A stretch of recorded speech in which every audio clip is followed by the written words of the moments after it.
Hello, नमस्कार, जय हिंद मेरे प्यारे दोस्तों। आज की class reconciliation of cost and financial accounts revision class. Okay, reconciliation के इंट्रोडक्शन से शुरू करते हैं। रिकॉन्सिलिएशन आप लोगों ने ऑफ कोर्स 11th क्लास में, उसके बाद फाउंडेशन लेवल पर आप लोगों ने बैंक रिकॉन्सिलिएशन स्टेटमेंट के नाम से पढ़ रखा है।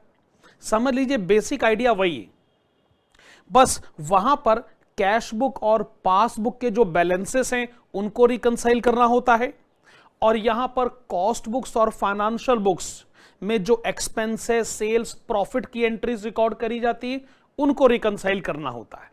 ओके जी, शुरू करते हैं इंट्रोडक्शन से। Point number 1, financial books. Financial books का बेसिक आइडिया यह है कि जो कुछ भी लिखा जाएगा एक्चुअल बेसिस पर ही लिखा जाएगा। जो कुछ भी लिखा जाएगा एक्चुअल बेसिस पर ही लिखा जाएगा। मेरा मतलब है, आप अपने बुक्स ऑफ अकाउंट्स में इनकम रिकॉर्ड करते हैं, आप अपने बुक्स ऑफ अकाउंट्स में एक्सपेंसेस रिकॉर्ड करते हैं, और कैश बुक में फिर आप रिसिप्ट्स और पेमेंट्स भी रिकॉर्ड करते हैं ऑब्वियसली। तो मेरा पॉइंट ऑफ व्यू ये है कि आप जो भी इनकम रिकॉर्ड करें, जो भी एक्सपेंसेस रिकॉर्ड करें, रिसिप्ट्स और पेमेंट्स रिकॉर्ड करें, फाइनेंशियल बुक्स का पॉइंट ऑफ व्यू क्या है कि जो एक्चुअल में है वो लिखा जाएगा। सारे के सारे ट्रांजैक्शन एक्चुअल बेसिस पर रिकॉर्ड करे जाते।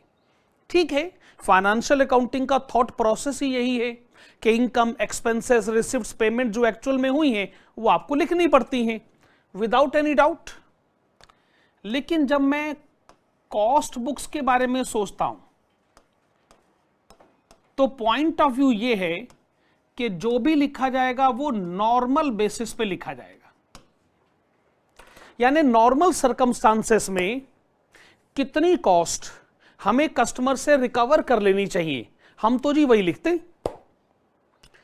अच्छा, अब जब आप नॉर्मल बेसिस पे सब लिखोगे तो जो प्रॉफिट कॉस्ट बुक्स में रिप्रेजेंट किया जाएगा वो तो फिर नॉर्मल प्रॉफिट हो जाएगा, लेकिन फाइनेंशियल बुक्स में जो प्रॉफिट आएगा वो तो एक्चुअल प्रॉफिट हो जाएगा।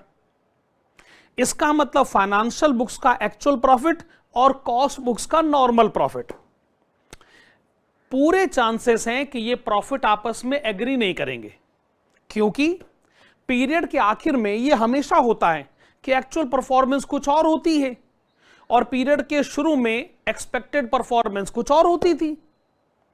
तो नॉर्मल प्रॉफिट और एक्चुअल प्रॉफिट मिलने वाला नहीं, इसका मतलब डिफरेंसेस होंगे। अब अगर वो डिफरेंसेस हैं तो डिफरेंसेस को पता किया जाए और सारे एक स्टेटमेंट में रिकॉर्ड करे जाए। इसलिए एक स्टेटमेंट बनानी एसेंशियल है, उसको हम लोग क्या कहेंगे? Reconciliation statement. तो रिकॉन्सिलिएशन स्टेटमेंट का ऑब्जेक्टिव क्या हुआ? सोचिए।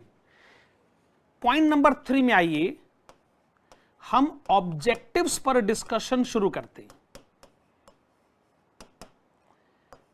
पहला तो यही हो गया, to ascertain the reasons, to ascertain the reasons for difference in actual profit जो फाइनेंशियल बुक से हमको पता चलेगा, एंड नॉर्मल प्रॉफिट जो कॉस्ट बुक से हमको पता चलेगा। एकदम ठीक बात है। दूसरी बात, अगर हम रिकॉन्सिलिएशन के प्रोसीजर में जाएंगे और आखिर में रिकॉन्सिलिएशन स्टेटमेंट मिल जाती, फाइनेंशियल बुक्स और कॉस्ट बुक्स के सारे जो रीजंस है डिफरेंसेस के, वो एक जगह आप लोग एक्यूमुलेटेड फॉर्म में लिख लेते हो, तो इससे दूसरा फायदा ये होता है कि हमको ना इन दोनों बुक्स ऑफ अकाउंट्स की अरिथमेटिकल एक्यूरेसी पे एश्योरेंस हो जाता है। Arithmetical accuracy,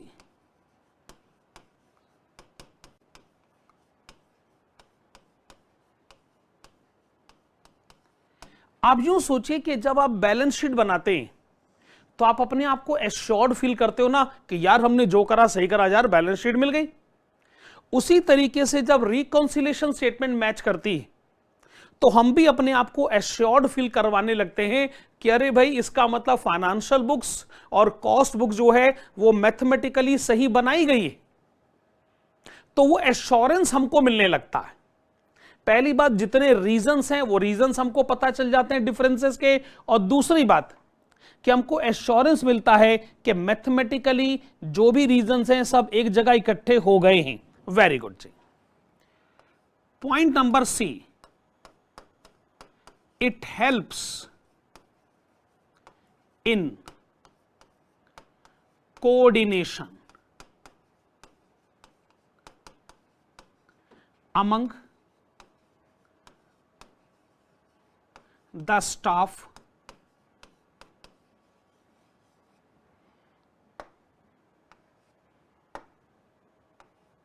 okay, coordination among the staff responsible for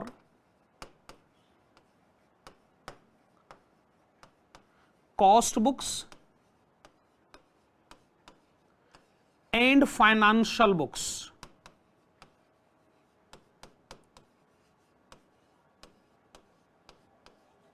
ठीक है जी, financial books of accounts prepare करने का एक स्टाफ है और कॉस्ट बुक्स को प्रिपेयर करने का दूसरा स्टाफ है। जब हम कहेंगे कि इन दोनों में डिफरेंसेस हैं, आइए उन डिफरेंसेस को जानिए, एक स्टेटमेंट बनाएं। इससे क्या होगा कि जो दो स्टाफ है अलग अलग बुक्स ऑफ अकाउंट्स को मेंटेन करने की जो रेस्पॉन्सिबिलिटी इनके ऊपर है, इनमें कोऑर्डिनेशन और कोऑपरेशन बढ़ेगा।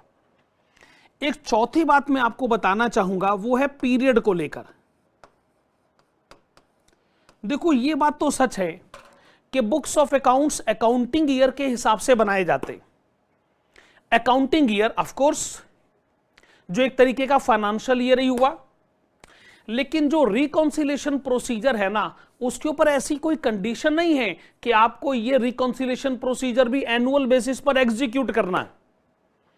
रिकॉन्सिलेशन तो भाई आप चाहो तो मंथली बेसिस पर करो, वैसे एनुअल बेसिस पर तो आप कर ही सकते हैं, आप चाहे तो वीकली बेसिस पर करें, मैं तो कहता हूं डेली बेसिस पे भी रिकॉन्सिलेशन किया जा सकता है। तो जहां तक पीरियड का सवाल है कि रिकॉन्सिलेशन कितने पीरियड के लिए मैनेज करना है, मेरे भाई ये पीरियड आप डिसाइड करें अपनी कन्वीनियंस और सूटेबिलिटी के हिसाब से। So period as decided by management. Okay,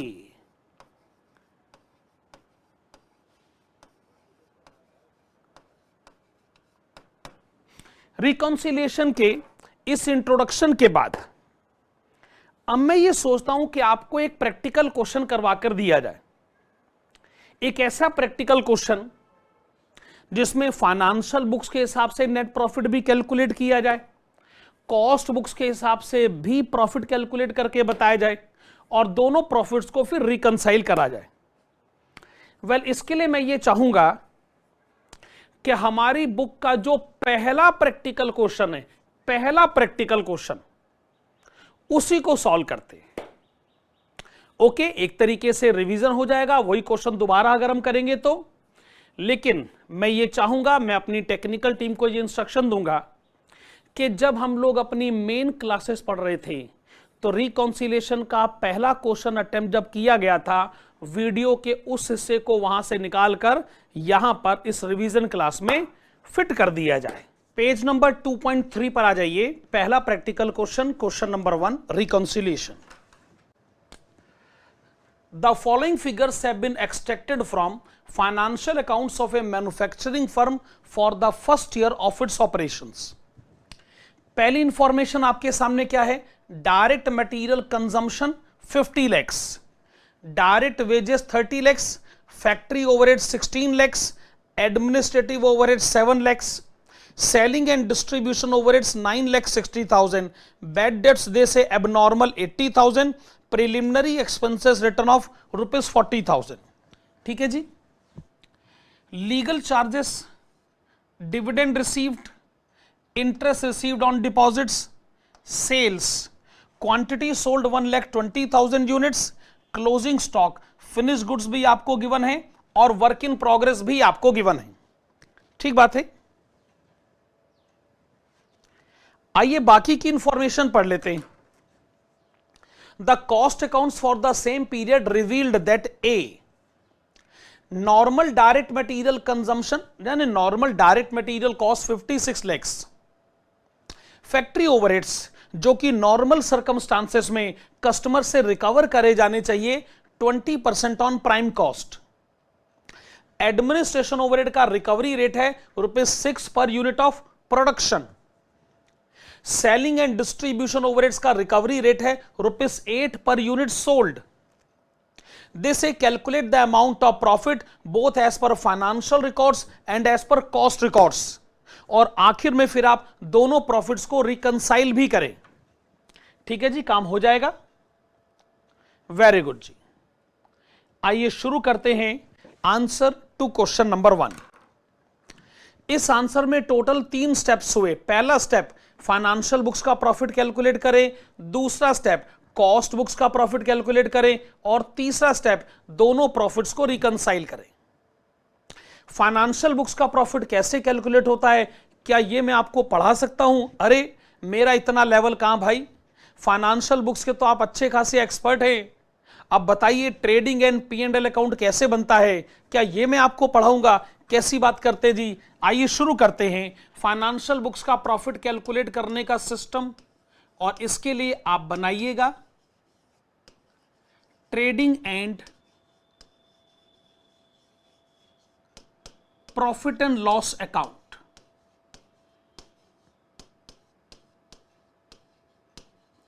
ठीक है जी, साथ में लिखिएगा for the year ended on.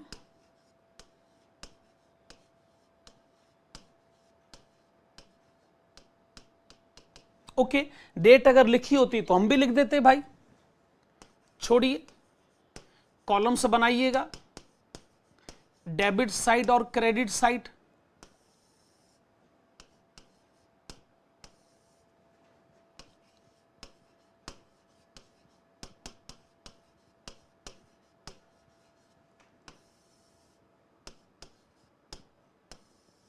Okay, देखो जी, आपको हो सकता है ये ज्यादा पसंद हो कि पहले बनाई जानी चाहिए डेबिट साइड, पर मैं हमेशा से पहले क्रेडिट साइड ही बनाता रहा। क्या ना, क्रेडिट साइड छोटी होती है ना, ज्यादा एंट्रीज उसमें होती नहीं, फटाफट बन जाती। आइए जी लिखते हैं। सबसे पहले आप मुझे सेल्स की इंफॉर्मेशन देंगे, लिखिएगा जी क्रेडिट साइड पर बाय सेल्स। अच्छा, सोल्ड क्वांटिटी कितनी है? 1,20,000 यूनिट्स। आप इस बात को लिखिए 1,20,000 यूनिट्स, और साथ जो सेल्स का अमाउंट है आप वो भी रिकॉर्ड करें। कितना सेल्स का अमाउंट है? 1,20 lakhs। यही है जी, 1,20 lakhs है ना? हाँ जी साहब, एकदम ठीक है। अच्छा, सेल्स के बाद फिर आप लिखना चाहेंगे क्लोजिंग स्टॉक। ओके, आपको 2 क्लोजिंग स्टॉक्स गिवन हैं, एक तो फिनिश्ड गुड्स और दूसरा work in progress. Finish goods का जो क्लोजिंग स्टॉक है उसका अमाउंट आपको गिवन है 3,20,000, और साथ साथ आप ये भी बताएं कि आपको क्वांटिटी कितनी गिवन है। क्वांटिटी आपको गिवन है 4,000 यूनिट्स। आप लिखें क्वांटिटी 4,000 यूनिट्स। अच्छा, अब आप मुझे ये बताएं कि जो वर्क इन प्रोग्रेस है उसके क्लोजिंग स्टॉक का अमाउंट आपको कितना गिवन है? 2,40,000। तो आपने वर्क इन प्रोग्रेस भी रिकॉर्ड किया, सही है। ओके, क्या आपको लगता है क्रेडिट साइड पे कोई और एंट्री आपको रिकॉर्ड करनी चाहिए? आप कहेंगे सर जहां तक ट्रेडिंग अकाउंट का सवाल है और कोई एंट्री दिखती तो नहीं है। हां, कुछ ऐसी एंट्रीज हैं जो ट्रेडिंग अकाउंट में नहीं P&L अकाउंट में आती, जैसे वो कहते हैं डिविडेंड रिसीव्ड, जैसे वो कहते हैं इंटरेस्ट रिसीव्ड। अच्छा, आपको क्या ऐसा लगता है कि मैं ट्रेडिंग अकाउंट अलग बनाऊंगा, P&L अकाउंट अलग बनाऊंगा? अलग अलग बनाने से फायदा? इस पर आप कहेंगे सर फायदा ग्रॉस प्रॉफिट कैलकुलेट हो जाएगा। अच्छा, ग्रॉस प्रॉफिट का क्या करिएगा? मैं तो आपसे सिर्फ इतनी सी बात जानना चाहता हूं कि फाइनेंशियल बुक्स में नेट प्रॉफिट कितना है। तो आप मेरे से ऐसी उम्मीद ना लगाएं कि मैं ट्रेडिंग अकाउंट अलग बनाऊंगा, P&L अकाउंट अलग बनाऊंगा। नहीं, आप भी मत बनाइएगा, एग्जाम में ये गलती मत करिएगा। ऑब्जेक्टिव है नेट प्रॉफिट बताने का, तो जबरदस्ती ग्रॉस प्रॉफिट क्यों कैलकुलेट करते हो भाई? तो इसीलिए कंबाइंड कर दीजिए। जैसे वो कहते हैं डिविडेंड रिसीव्ड ₹1 लाख, आप लिखिए क्रेडिट साइड पर डिविडेंड रिसीव्ड ₹1 लाख। सही है जी। अच्छा, डिविडेंड रिसीव्ड के बाद नेक्स्ट वो कहते हैं इंटरेस्ट रिसीव्ड ₹20,000, आप इसको रिकॉर्ड करें, इंटरेस्ट रिसीव्ड ₹20,000। मेरे ख्याल से और तो कोई क्रेडिट साइड की एंट्री हमको नहीं दिख रही। क्रेडिट साइड कुल मिलाकर ऐसा ही है, सेल्स है, क्लोजिंग स्टॉक है, और डिविडेंड रिसीव्ड और इंटरेस्ट रिसीव्ड के दो अमाउंट्स आपने और रिकॉर्ड करे। डेबिट साइड पर आने का टाइम आ गया। डेबिट साइड पे पहली इंफॉर्मेशन जो मुझे दिख रही है, direct material consumption ₹50 lakh. Okay,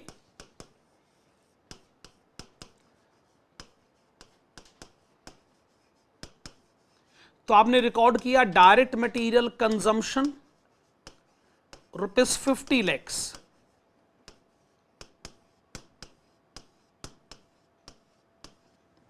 then direct wages का अमाउंट आप बताएंगे 30 लाख।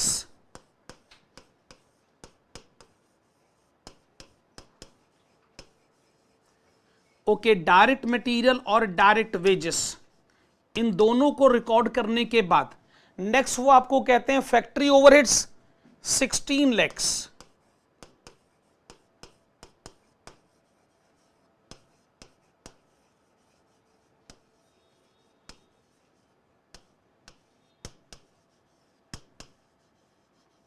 फैक्ट्री ओवरहेड्स के बाद next administrative overheads 7 lakh.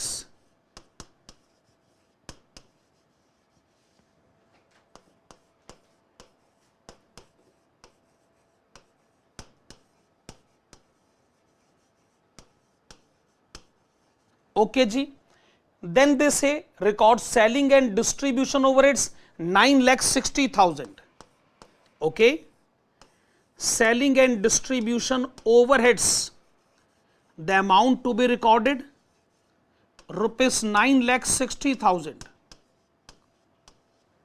Very good, बात को थोड़ा आगे बढ़ाते हैं।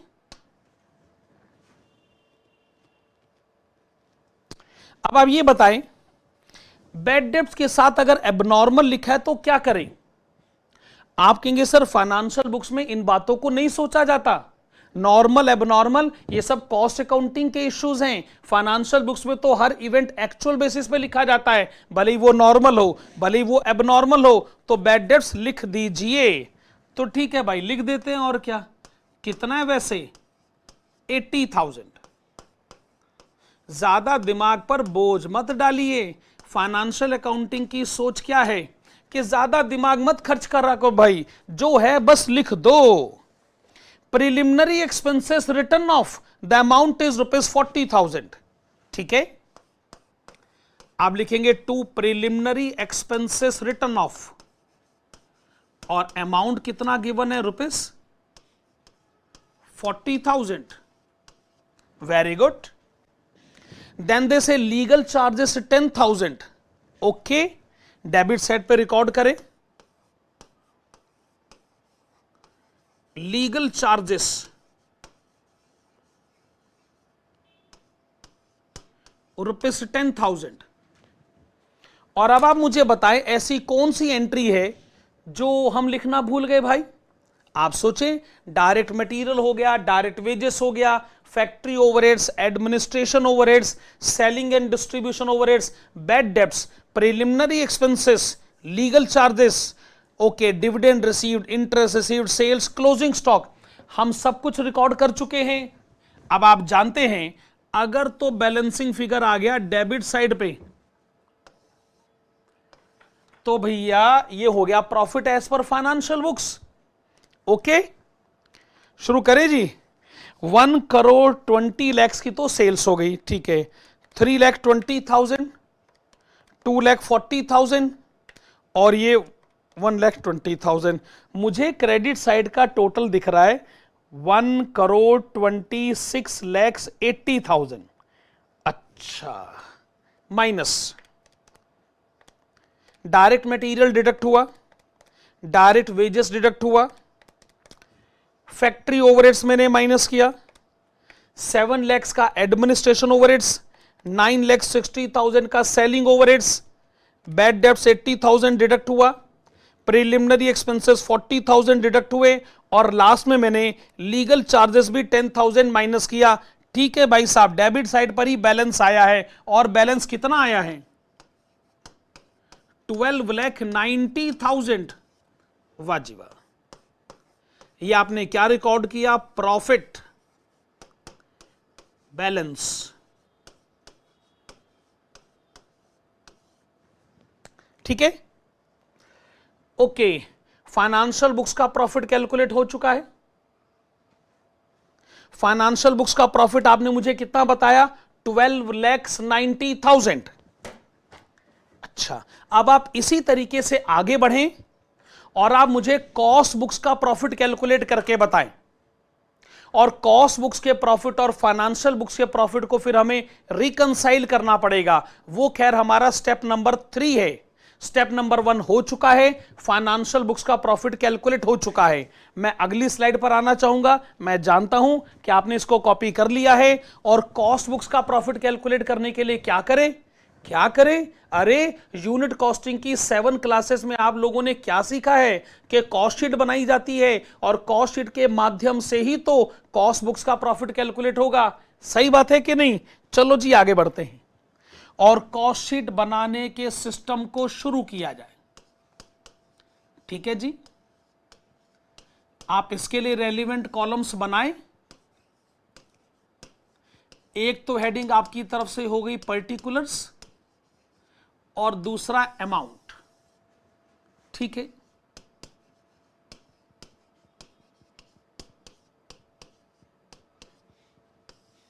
लीजिए जी। अच्छा, कॉस्ट बुक्स में क्या लिखा जाता है? कॉस्ट बुक्स में लिखा जाता है normal cost, business related cost. Normal circumstances में जो बिजनेस रिलेटेड कॉस्ट कस्टमर से आपको रिकवर करनी चाहिए। शुरुआत आप करिएगा डायरेक्ट मटेरियल से। लिखिए लिखिए,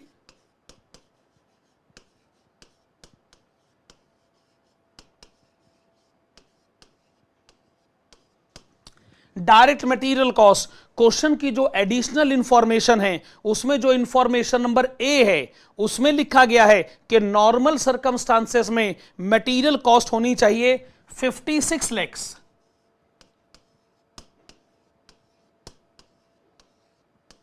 हालांकि आप ये कह सकते हैं सर ये बात समझ में नहीं आई, फाइनेंशियल बुक्स में तो 50 लाख लिखा था। अरे प्यारे, फाइनेंशियल बुक्स में तो आपने लिखा एक्चुअल, जो हो गई कॉस्ट आपने लिख दी, पर हम तो बता रहे नॉर्मल सर्कमस्टांसेस में कितनी कॉस्ट होनी चाहिए थी। हां, अगर क्वेश्चन मुझे ये नहीं बताता तो मेरे लिए ये इंपॉर्टेंट पॉइंट जरूर हो जाता। जैसे डायरेक्ट मटेरियल्स के बाद जो दूसरी कॉस्ट हमको ऐड करनी चाहिए वो है डायरेक्ट वेजेस। अब आपने हमको नहीं बताया कि कॉस्ट बुक्स के हिसाब से direct wage cost normal circumstances में कितना होना चाहिए, तो फिर हम क्या करें? फिर हम लोग यही लिख लेंगे भाई जो फाइनेंशियल बुक्स में लिखा है। मान लो वही नॉर्मल कॉस्ट है, दैट इज ₹30 लाख। ऐड करिएगा 30 लाख। चलिए दोनों का करिए टोटल, क्या ये आ गया ₹86 लाख? हां जी, 86 लाख आ गया। आप इसको क्या कहना चाहेंगे? Prime cost. ओके, आपको लगा होगा कि यूनिट कॉस्टिंग का चैप्टर हो गया, कॉस्ट शीट निपट गई। अरे भाई अभी और एक और ये क्लास और एक और जो अगली क्लास है उसमें कॉस्ट शीट चलता रहेगा।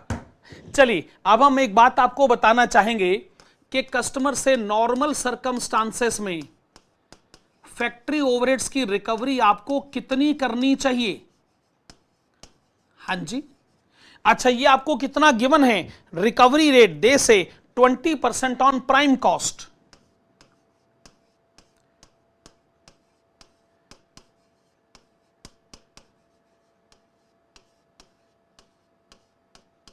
सो 86 लैक्स का 20%, ओके 86 लैक्स का 20%, ये आ गया 17 लैक्स 20,000। ठीक है जी, कितना बताया आपने, 17 लैक्स 20,000। अच्छा अब आप करिए इनका टोटल, 1,03,20,000। ठीक है जी, 1,03,20,000। ये आपने क्या पता कर लिया, ग्रॉस वर्क्स कॉस्ट। सही बात है जी। अच्छा ग्रॉस वर्क्स कॉस्ट में ऐड तो होना चाहिए ओपनिंग स्टॉक ऑफ WIP, वो क्वेश्चन में है नहीं। क्वेश्चन ने पहली लाइन में कहा भी है कि ये फर्स्ट ईयर ऑफ बिजनेस है, तो इसमें ओपनिंग वर्क इन प्रोग्रेस हो भी नहीं सकता है, पर क्लोजिंग वर्क इन प्रोग्रेस तो है। और उसका अमाउंट आपको कितना गिवन है, 2,40,000।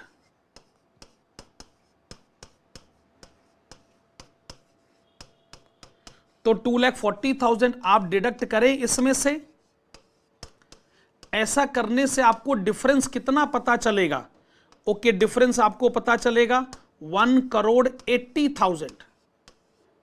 वाजिबा, ये आपको क्या पता चल गया, this is the amount of works cost.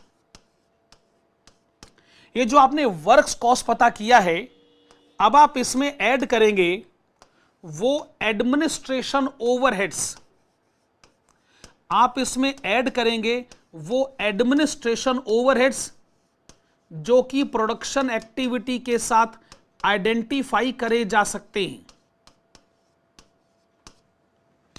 पर जब मैं क्वेश्चन पढ़ता हूं तो क्वेश्चन पढ़कर ये मुझे कैसे पता चलता है कि ये प्रोडक्शन के साथ आइडेंटिफाइड है, मैं आपको बताता हूं जी। आप जरा इस इंफॉर्मेशन को ध्यान से पढ़िएगा। दे से administration overheads ₹6 per unit of production. तो जब आप खुद कहते हैं कि ये प्रोडक्शन के साथ आइडेंटिफाई हो रहा है, तो मैं बड़े आराम से मान सकता हूं कि ये प्रोडक्शन रिलेटेड एडमिनिस्ट्रेशन ओवरहेड हुए। Very good. अच्छा जब उन्होंने कहा ₹6 पर यूनिट ऑफ प्रोडक्शन, तो ये बात आप लिखें ₹6 पर यूनिट ऑफ प्रोडक्शन। पर सवाल ये उठता है कि यूनिट्स प्रोड्यूस हैं कितनी, मैं बताता हूं जी, इधर आइए। यूनिट सोल्ड 1,20,000 हैं और क्लोजिंग स्टॉक 4,000 हैं। तो मेरे प्यारे बच्चों यूनिट्स प्रोड्यूस हो गई 1,24,000। भाई 1,24,000 यूनिट्स प्रोड्यूस हुई, उसमें से 1,20,000 बेच दी गई, 4,000 आप नहीं बेच पाए। ठीक है जी, 1,24,000 यूनिट्स प्रोड्यूस, पर यूनिट ₹6, 7,44,000।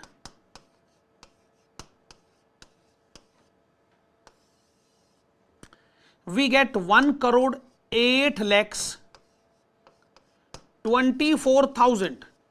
क्या आ गया, 1,08,24,000। ये क्या है बताओ बताओ बताओ। अरे भाई ये आ गया कॉस्ट ऑफ प्रोडक्शन। पूरा नाम बताइए, पूरा नाम, अरे पूरा नाम है cost of production of quantity produced. और क्वांटिटी प्रोड्यूस कितनी है, ब्रैकेट में लिखें 1,24,000 यूनिट्स। लेकिन हमको अल्टीमेटली कहां पहुंचना है, हमें पहुंचना है सोल्ड क्वांटिटी पर। तो opening stock of finish goods add करा जाए वो तो खैर क्वेश्चन में है नहीं, लेकिन closing stock of finish goods तो है ना। तो आप डिडक्ट करें closing stock of finished goods इस पर आप कहेंगे सर इसका वैल्यूएशन तो क्वेश्चन में गिवन है। देखिए लिखा हुआ है कि जो closing stock of finish goods है कि जिसकी क्वांटिटी 4000 यूनिट्स है, उसका अमाउंट है 3,20,000। लेकिन थोड़ी देर के लिए रुकिएगा भाई, क्या बताया आपने कि क्लोजिंग स्टॉक की क्वांटिटी 4000 यूनिट्स है? यस, पर वो जो अमाउंट आप मुझे बता रहे हैं वो तो फाइनेंशियल बुक्स ने अपना खुद का वैल्यूएशन कर रखा है। हम अपना वैल्यूएशन खुद करेंगे, कैसे? बहुत आसान है, इधर आइएगा। आपकी अब तक की टोटल कॉस्ट है 1,08,24,000। ये आपकी अब तक की टोटल कॉस्ट है ना, 1,08,24,000, और क्वांटिटी प्रोड्यूस्ड है 1,24,000 यूनिट्स।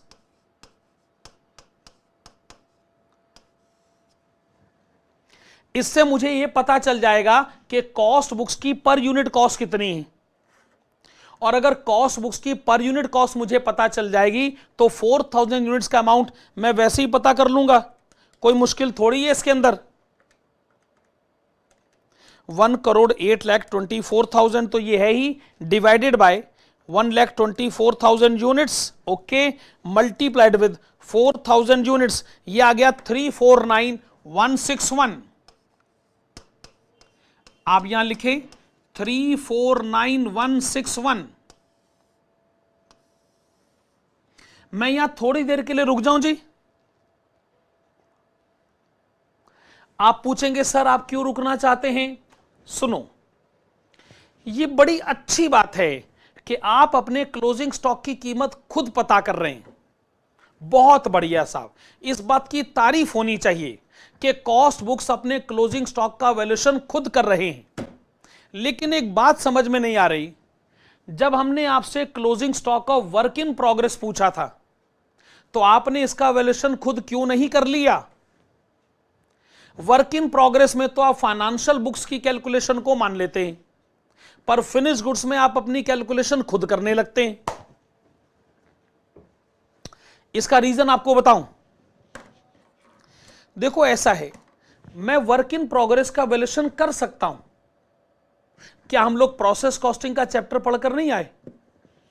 क्या आपने प्रोसेस कॉस्टिंग में आपको ध्यान होगा, हमने कंसेप्ट पढ़ा था इक्विवेलेंट प्रोडक्शन, जिसमें हम लोग मटेरियल, लेबर, ओवरहेड के उन परसेंटेजेस को जानने की कोशिश करते थे कि कहां किस एक्टिविटी में कितने परसेंटेज वर्क हुआ। पर आप कहेंगे हां सर याद आ रहा है, पर सर वो तो बड़ी खतरनाक इंफॉर्मेशन होती थी और उसके लिए तो बहुत बड़ी बड़ी स्टेटमेंट्स बनाई जाती थी। तो अब आप ही बताओ, क्या आपको इस क्वेश्चन में वो सारी स्टेटमेंट्स बनती हुई दिख रही हैं? क्या क्वेश्चन ने आपको वर्क इन प्रोग्रेस के वैल्यूएशन के लिए जरूरी बातें बताई हैं? नहीं। आप लाख कोशिश करें, आप वर्क इन प्रोग्रेस का वैल्यूएशन खुद नहीं कर पाओगे। इसीलिए हमने वर्क इन प्रोग्रेस पर यह पॉलिसी अडॉप्ट करी कि जो फाइनेंशियल बुक्स कह रहे हैं मान लेते, लेकिन फिनिश गुड्स में हम वैल्यूएशन खुद क्यों कर सकते हैं? क्योंकि वो फिनिश गुड्स हैं, हमें उनका वैल्यूएशन करने का सिस्टम आता है, वो क्वांटिटी पूरी तरह बन चुकी है, 100% वर्क उन पर एग्जीक्यूट हो चुका है। तो जो काम हम कर सकते हैं वो हम कर पा रहे हैं, जो हम नहीं कर पा रहे जैसे वर्क इन प्रोग्रेस, उसके लिए हम फाइनेंशियल बुक्स के वैल्यूएशन को मान लेते हैं। इस तरीके की सोच रिकॉन्सिलिएशन के सारे क्वेश्चन पर एप्लीकेबल होगी। खैर चलिए मैं आगे बढ़ता हूं। ओके, 1,08,24,000 में से आप डिडक्ट कर दें 349,161। ओके, कितना आ गया? 1,04,74,839। ठीक है, परफेक्ट है जी। अच्छा, ये आपने क्या पता कर लिया है? ये आपने पता कर लिया है कॉस्ट ऑफ गुड्स सोल्ड, और ये किसको रिप्रेजेंट करता है? ये रिप्रेजेंट करता है क्वांटिटी सोल्ड को। चलिए क्वांटिटी सोल्ड रिकॉर्ड करिए, 1,20,000 यूनिट्स। वाह जी वाह। आप इसमें अब ऐड करिएगा वो सेलिंग ओवरहेड्स जो कि हमें अपने कस्टमर से नॉर्मल सर्कमस्टांसेस में रिकवर कर लेने चाहिए। ₹8 पर यूनिट सोल्ड, बड़ी अच्छी बात है जी। 1,20,000 units are sold, ₹8 per unit. क्या ये है 9,60,000? सही बात है। आपको इस तरीके से क्या पता चलेगा? Cost of sales. वाह जी वाह, कितना कॉस्ट ऑफ सेल्स है? 1,14,34,839। ठीक है। प्रॉफिट तो खैर आपने बैलेंसिंग फिगर बताना है।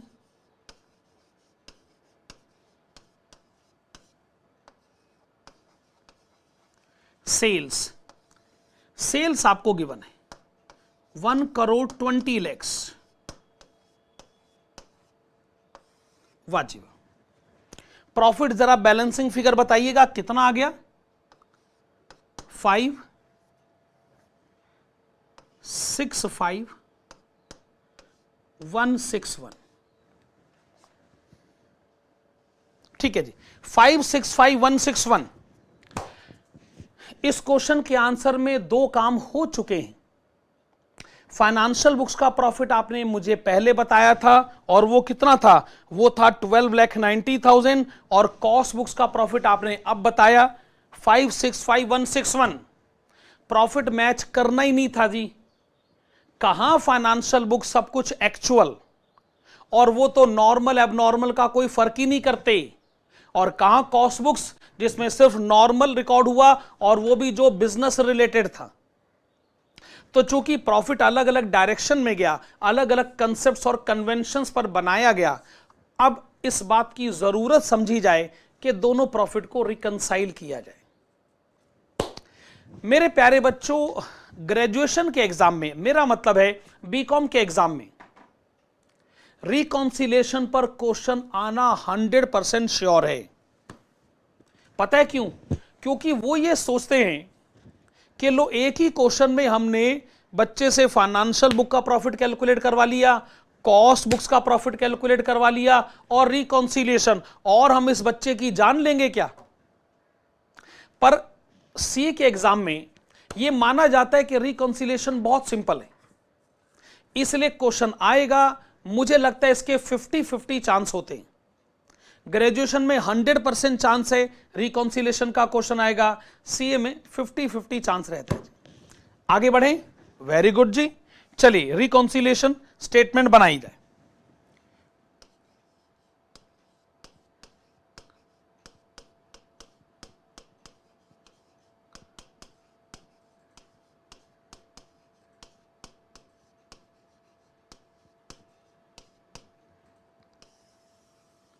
ओके जी, तो आप इसके लिए रेलिवेंट कॉलम्स बनाएं। एक पर्टिकुलर्स और उसके बाद प्लस का कॉलम और माइनस का कॉलम। ठीक है ना? ओके जी, आपके पास दो चॉइसेस हैं। एक चॉइस कॉस्ट बुक्स के प्रॉफिट से शुरू करें, फाइनेंशियल बुक के प्रॉफिट पर पहुंचे। दूसरी चॉइस फाइनेंशियल बुक के प्रॉफिट से शुरू करें, कॉस्ट बुक के प्रॉफिट पर पहुंचे। आप बैंक रिकंसिलिएशन में भी ये दो चॉइसेस आपके पास थी, वो दो चॉइसेस यहां पर भी आपके पास हैं। पर मेरी एडवाइस है कि अगर क्वेश्चन कुछ ना कहे तो आपको कॉस्ट बुक्स के प्रॉफिट से शुरू करना चाहिए। अरे भाई, कॉस्ट अकाउंटिंग का पेपर है, कॉस्ट बुक्स के प्रॉफिट से शुरू कर लोगे तो कुछ बिगड़ जाएगा क्या? पेपर चेक करने वाले को थोड़ा सा अच्छा लगेगा और कोई बात नहीं। तो लिखिएगा जी number 1, profit as per cost books. तो आपने अभी अभी बताया था कि कॉस्ट बुक्स का प्रॉफिट है 565,161। प्रॉफिट है इसलिए तो प्लस साइड पर लिखेंगे, लॉस होता तो माइनस साइड पे ना लिख देते। देखिए जी, कॉस्ट बुक्स में सबसे पहले 56 लैक्स, कितना 56 लैक्स, लेकिन फाइनेंशियल बुक्स में वही मटेरियल कॉस्ट है 50 लैक्स। ओके, अब मेरा पॉइंट ऑफ व्यू पहले आप सुन लीजिए, पहले आप सुन लीजिए। कॉस्ट बुक्स और फाइनेंशियल बुक्स, कॉस्ट बुक्स में एक्सपेंडिचर रिकॉर्ड हुआ 56 लैक्स, तो आपका प्रॉफिट भी जरूर 56 लैक्स नीचे चला गया होगा। भाई एक्सपेंडिचर रिकॉर्ड करने से प्रॉफिट नीचे ही जाता है। लेकिन फाइनेंशियल बुक्स वालों ने कहा कि नहीं, हम तो रिकॉर्ड करेंगे सिर्फ 50 लैक्स, तो फाइनेंशियल बुक का प्रॉफिट सिर्फ 50 लैक्स नीचे गया, हमारा प्रॉफिट ज्यादा नीचे चला गया। अब रिकॉन्सिलिएशन होगा कैसे? दो तरीके पॉसिबल हैं। एक तरीका, या तो फाइनेंशियल बुक के प्रॉफिट को भी थोड़ा नीचे कर दो, दूसरा तरीका, या कॉस्ट बुक्स के प्रॉफिट को थोड़ा ऊपर कर दो। इन एनी केस रिकॉन्सिलिएशन हो जाएगा। आप कौन सा तरीका अपनाएंगे? आपने जिससे शुरुआत करी है, आपने किससे शुरुआत करी है? कॉस्ट बुक से। तो आप यूं कहिए कि कॉस्ट बुक्स में ज्यादा एक्सपेंडिचर रिकॉर्ड करने की वजह से प्रॉफिट ज्यादा नीचे चला गया, प्रॉफिट को थोड़ा ऊपर कर दें ताकि रिकॉन्सिलिएशन हो जाए। 6 लैक्स का डिफरेंस है ना, ठीक बात है। आप यहां लिखेंगे डायरेक्ट मटेरियल्स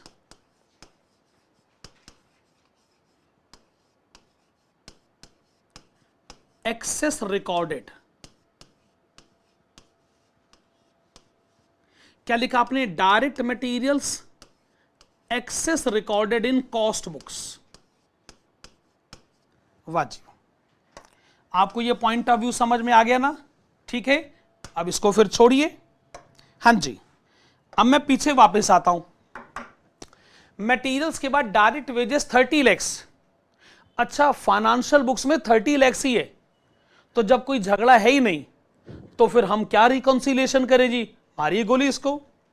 हमने कहा फैक्ट्री ओवरहेड्स 17,20,000, उन्होंने कहा फैक्ट्री ओवरहेड 16 लाख। फिर से फाइनेंशियल बुक्स में 16 लैक्स और कॉस्ट बुक्स में फैक्ट्री ओवरहेड्स हैं 17,20,000। ओके, अब जरा अपना दिमाग लड़ाइए। कॉस्ट बुक्स में एक्सपेंडिचर रिकॉर्ड किया गया 17,20,000, फाइनेंशियल बुक्स में रिकॉर्ड किया गया 16 लैक्स। हम कौन है? Cost books. हमने एक्सपेंडिचर ज्यादा रिकॉर्ड किया, हमारा प्रॉफिट ज्यादा नीचे चला गया। चलो भैया प्रॉफिट थोड़ा ऊपर करो। कितना प्रॉफिट ऊपर करना पड़ेगा? 1,20,000।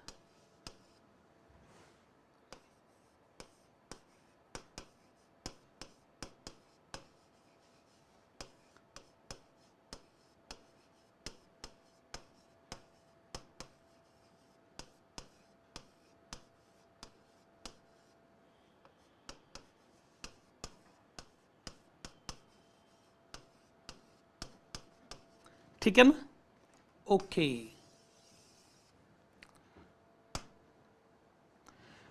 फैक्ट्री ओवरहेड्स के मैटर को डील करने के बाद मैं फिर वापस आया। अब मैं क्या देखता हूं? Closing stock of WIP difference है ही नहीं, हमने क्रिएट होने ही नहीं दिया। Administration overheads, okay, cost books में लिखा गया 7,44,000। अब सुनिए, हमने 7,44,000 का एक्सपेंडिचर रिकॉर्ड किया, हमारा प्रॉफिट 7,44,000 नीचे चला गया। फाइनेंशियल बुक्स वालों ने क्या रिकॉर्ड किया? उन्होंने रिकॉर्ड किया 7 लैक्स, उनका प्रॉफिट उतना नीचे नहीं गया, हमारा प्रॉफिट ज्यादा नीचे गया। कितना डिफरेंस है? 44,000।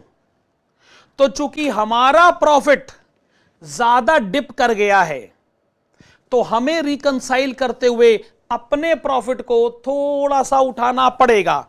कितना? 44,000। वाह जी वाह,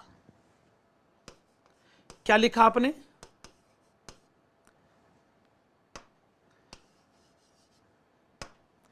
administration overheads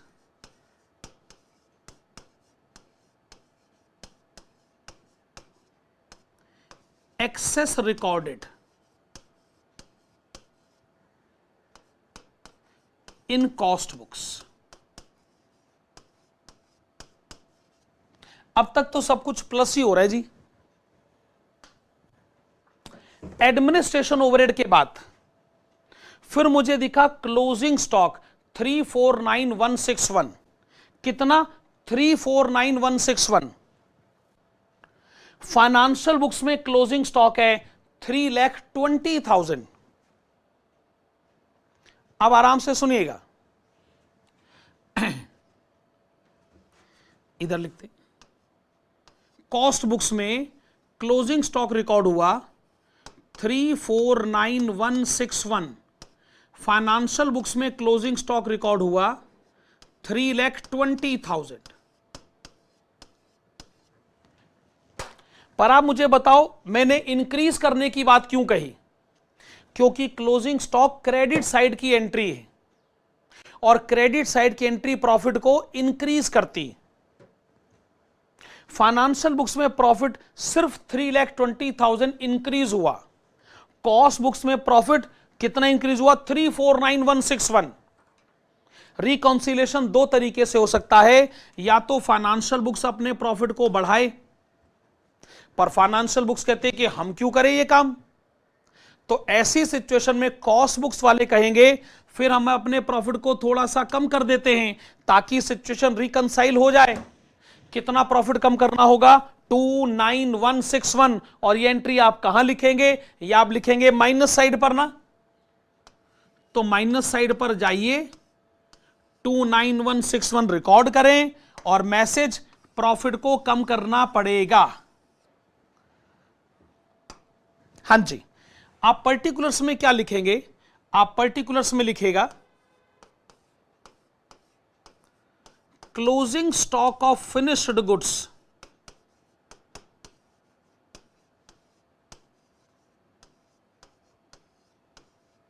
over valued in cost books. हां जी, क्लोजिंग स्टॉक का वैल्यूएशन कॉस्ट बुक्स में ज्यादा हो गया, हमने क्रेडिट साइड पे कुछ ज्यादा लिख दिया, इससे हमारा प्रॉफिट जरा ज्यादा ही बढ़ गया, इसलिए हमें अपने प्रॉफिट को थोड़ा सा नीचे लेकर आना पड़ा। सही है जी, सही है, सही है। ओके, क्लोजिंग स्टॉक के बाद फिर आया 9,60,000 सेलिंग ओवरहेड्स। सेलिंग ओवरहेड्स मैंने फाइनेंशियल बुक से पूछा, उन्होंने कहा अरे हमारे सेलिंग ओवरहेड्स भी 9,60,000 है। हमने कहा ठीक है भाई, फिर ऐसी सिचुएशन में चिल करो, यानी किसी रिकॉन्सिलेशन की कोई जरूरत नहीं है, मारो गोली। कॉस्ट शीट कहती है एंट्री हो गई, फाइनेंशियल बुक्स कहती है देखिए हमने रिकॉर्ड करा bad debts 80,000, preliminary expenses 40,000, legal charges 10,000, इन तीनों का टोटल 1,30,000। ये फाइनेंशियल बुक्स में रिकॉर्ड हुए, फाइनेंशियल बुक का प्रॉफिट नीचे चला गया, कॉस्ट बुक्स का प्रॉफिट नीचे नहीं गया। अब क्या करें? रिकंसाइल करना है तो कॉस्ट बुक्स का प्रॉफिट भी नीचे करना पड़ेगा, तभी तो रिकंसाइल होगा। कितना? 80, 40, 10, 1,30,000 है ना। माइनस साइड पे लिखो जी,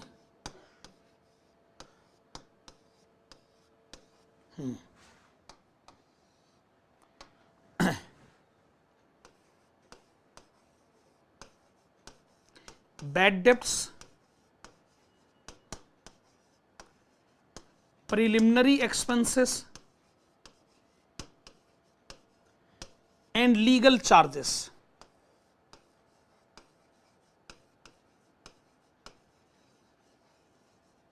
not recorded in cost books।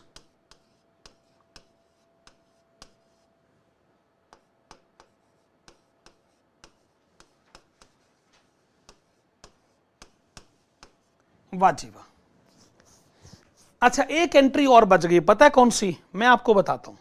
Financial books में आपने एक लिखा dividend received 1 lakh, interest received 20,000, total 1,20,000। इससे फाइनेंशियल बुक्स का प्रॉफिट बढ़ गया। कॉस्ट बुक्स वाले कहते हैं हम तो ऐसी इनकम लिखते भी नहीं।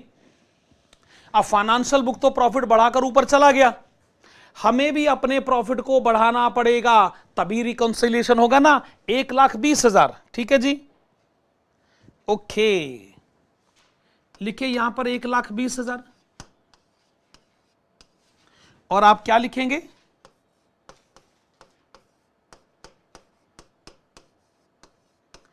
Dividend and interest received.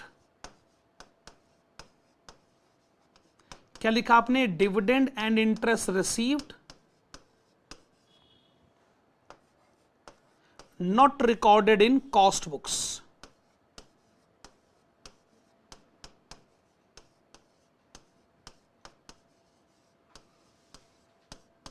लीजिए जी, सारी एंट्रीज हमारी तरफ से डील हो चुकी हैं। अब बस आखिर में बस टोटल ही करना रह गया जी, बस टोटल करने की रिक्वायरमेंट है।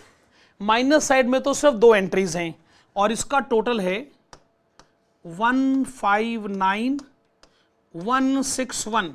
माइनस साइड में तो खाली 2 एंट्रीज हैं। प्लस साइड में एक तो ये है 1,20,000, 44,000, 1,20,000, ओके, 6,05,65161। तो ये प्लस साइड का टोटल आ गया 1,449,161, ठीक है। अब आप देख सकते हैं प्लस साइड का टोटल ज्यादा है, माइनस साइड का टोटल कम है, इसका मतलब फाइनेंशियल बुक्स में भी प्रॉफिट ही रहा होगा। और हम इस बात को अब नीचे लिखेंगे, profit as per financial books. अच्छा जी, ये आप कैसे पता करेंगे इन दोनों का डिफरेंस,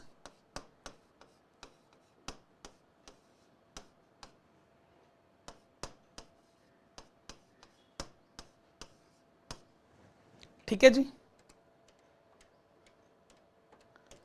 लीजिए जी, ये आ गया ₹12,90,000।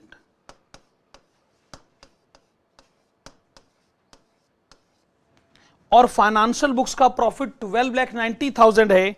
क्या ये बात आप पहले से जानते थे? ये राजी, ये आपने फाइनेंशियल बुक्स बनाई थी, प्रॉफिट था 12,90,000, ये बात आप पहले से जानते थे। रिकॉन्सिलेशन हो गया इस हिसाब से। प्रैक्टिकल क्वेश्चन के बाद हम वापस आते हैं एक बड़े इंपॉर्टेंट एस्पेक्ट की तरफ। थ्योरेटिकली ये क्वेश्चन बड़ा इंपॉर्टेंट माना जाता है, और वो क्या है?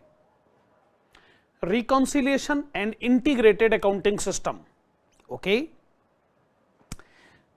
देखिए रिकॉन्सिलिएशन का बेसिक पॉइंट क्या है कि जो कॉस्ट बुक्स और फाइनेंशियल बुक्स हैं वो सेपरेट कंसेप्ट्स और सेपरेट प्रिंसिपल्स पर बनाए जाते हैं। फाइनेंशियल बुक्स एक्चुअल और कॉस्ट बुक्स नॉर्मल के बेसिस पर बनाई जाती। तो ऑब्वियस सी बात है कि प्रॉफिट में डिफरेंसेस तो होंगे ही, differences obvious without any doubt.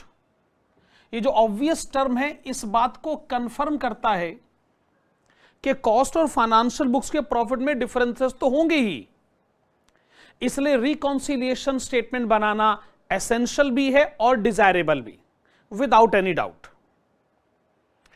Integrated accounting system उस अकाउंटिंग सिस्टम को कहते हैं जिसमें कॉस्ट और फाइनेंशियल बुक्स के सिस्टम को जॉइंटली प्रिपेयर किया जाता है। यानी ये दो अलग अलग सिस्टम माने नहीं जाते, एक ही सिस्टम डेवलप किया जाएगा, उसमें कॉस्ट बुक्स की रिक्वायरमेंट भी पूरी होंगी और उसमें फाइनेंशियल बुक्स की रिक्वायरमेंट भी पूरी होंगी। तो मेरे भाई जब सिस्टम एक ही होगा तो एक सिस्टम तो अपने आप से झगड़ भी नहीं सकता। एक सिस्टम कहता है कि मैं एक ही प्रॉफिट एंड लॉस अकाउंट बनाऊंगा और जो प्रॉफिट आएगा वही कॉस्ट बुक्स को भी रिप्रेजेंट करेगा, वही फाइनेंशियल बुक्स को भी रिप्रेजेंट करेगा। So of course there is no need for reconciliation as we prepare only one profit and loss account which will represent both, that is cost books as well as financial books। तो ये बात एकदम perfect है, 100% true statement है कि अगर आप अपने बिजनेस में इंटीग्रेटेड अकाउंटिंग सिस्टम ले आते हैं तो रिकॉन्सिलेशन प्रोसीजर की रिक्वायरमेंट ऑल टुगेदर खत्म हो जाएगी जी, कोई रिक्वायरमेंट उसकी रहेगी नहीं। हालांकि non integrated integrated accounting system का जो रिविजनरी वीडियो है वो तो खैर मेरा नेक्स्ट वीडियो है, लेकिन कम से कम मेन क्लासेस में आप ये पढ़ चुके हैं कि इसका मतलब क्या है। नॉन इंटीग्रेटेड अकाउंटिंग सिस्टम का सीधा सा पॉइंट ऑफ व्यू ये है कि कॉस्ट बुक्स अलग हैं, फाइनेंशियल बुक्स अलग हैं, दोनों अपने अपने फंडामेंटल प्रिंसिपल्स पर अपना बुक कीपिंग का सिस्टम मैनेज करते हैं। एक्चुअल बेसिस और नॉर्मल बेसिस के दोनों के अपने अपने प्रिंसिपल हैं, तो डिफरेंसेस तो होंगे ही। ऐसी सिचुएशन में रिकॉन्सिलिएशन इनएविटेबल है, नेसेसरी है, एसेंशियल है, डिजायरेबल। तो बहुत बढ़िया थ्योरी का नोट निकल कर आता है कि अगर रिकॉन्सिलिएशन को जब आप इंटीग्रेटेड अकाउंटिंग सिस्टम की सिचुएशन में लाते हैं तो उसकी रिक्वायरमेंट बिल्कुल भी नहीं। बहुत बढ़िया। अब हम लोग बढ़ते हैं अपने अगले कंसेप्ट की तरफ। कई बार ऐसा होगा कि रिकॉन्सिलिएशन के क्वेश्चन में आपको यह कहा जाएगा कि कॉस्ट बुक्स का प्रॉफिट कैलकुलेट करने के लिए कॉस्ट शीट मत बनाइए, बनाइए costing profit and loss account. Costing profit and loss account कैसे बनेगा? वेल, बड़ा अजीब सा सिस्टम है। सिस्टम ये है कि अकाउंट तो आपको बनाना पड़ेगा, और अकाउंट में ना क्रेडिट साइड पर तो सेल्स आपको रिकॉर्ड करना है, और सिर्फ सेल्स की एंट्री क्रेडिट साइड पर जाती है। बाकी सारी की सारी एंट्रीज, मेरा मतलब है पूरी की पूरी कॉस्ट शीट डेबिट साइड पर रिकॉर्ड हो जाती है। अकाउंट्स के जो प्यारे स्टूडेंट्स हैं ना, उनको थोड़ा सा बुरा लगता है कि ये कैसा सिस्टम है भाई, लेकिन आप देखिएगा जी हमको क्या करना होता है। टू डायरेक्ट मटेरियल्स, और डायरेक्ट मटेरियल्स का मतलब क्या हुआ कि जो आपको रॉ मटेरियल कंज्यूम करना चाहिए था नॉर्मल सर्कमस्टांसेस में। कैसे? Opening stock of raw material plus purchases minus closing stock of raw material. तो जो डायरेक्ट मटेरियल है वो तो डेबिट साइड पर आएगा ही ऑब्वियसली भाई। उसके बाद फिर इसमें डायरेक्ट वेजेस या डायरेक्ट लेबर कॉस्ट ऐड हो जाना चाहिए। देन डायरेक्ट एक्सपेंसेस, मटेरियल्स और लेबर को छोड़कर जो बाकी एक्सपेंसेस हैं और डायरेक्ट कैटेगरी के हैं उनको लिखा जाना चाहिए। इन सब का टोटल आप उसको क्या नाम देंगे? Well, this is prime cost. यहीं पर इसका टोटल कर लेना चाहिए। जैसे प्राइम कॉस्ट आ जाए, इसमें आपको फैक्ट्री ओवरहेड्स या फिर आप कह सकते हैं वर्क्स ओवरहेड्स, इस अमाउंट को ऐड कर देना चाहिए। फैक्ट्री ओवरहेड्स ऐड होते ही ये आपको पता चल जाएगा ग्रॉस फैक्ट्री कॉस्ट, और we can say gross works cost. ठीक है ना? ओके।